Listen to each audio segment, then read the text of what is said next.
ಕೋನಕುಂಟ್ಲು ನರಸಿಂಹಸ್ವಾಮಿ ದೇಗುಲದಲ್ಲಿ ಪೂಜೆ ವಿಚಾರಕ್ಕೆ ತಿಕ್ಕಾಟ ಶುರುವಾಗ್ಬಿಟ್ಟಿದೆ.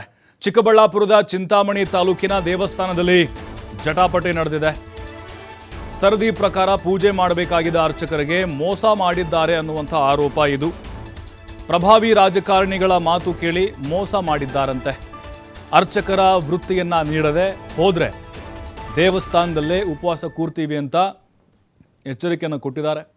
ಮುಜರಾಯಿ ಇಲಾಖೆ ವ್ಯಾಪ್ತಿಗೆ ಸೇರಿರುವಂಥ ದೇಗುಲ ಇದು, ನರಸಿಂಹಸ್ವಾಮಿ ದೇಗುಲ. ಹಾಗಾದರೆ ಏನಿದು ತಿಕ್ಕಾಟ? ವಂಶ ಪಾರಂಪರ್ಯವಾಗಿ ಸರದಿ ಪ್ರಕಾರ ಅರ್ಚಕರು ವೃತ್ತಿಯನ್ನು ಸಲ್ಲಿಸಬೇಕಾಗತ್ತೆ. ಅಲ್ಲಿ ರಂಗಪ್ಪ ಮತ್ತು ನರಸಪ್ಪ ಕುಟುಂಬದಿಂದ ಅರ್ಚಕ ವೃತ್ತಿ ಶುರುವಾಗಿದೆ.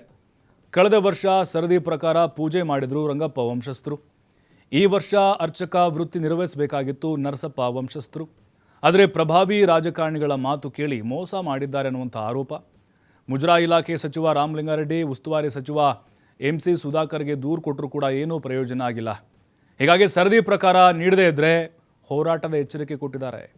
ದೇಗುಲದಲ್ಲೇ ಉಪವಾಸ ಕೂರುವುದಾಗಿ ನರಸಪ್ಪ ಕುಟುಂಬ ವಾರ್ನಿಂಗ್ ಮಾಡಿದೆ.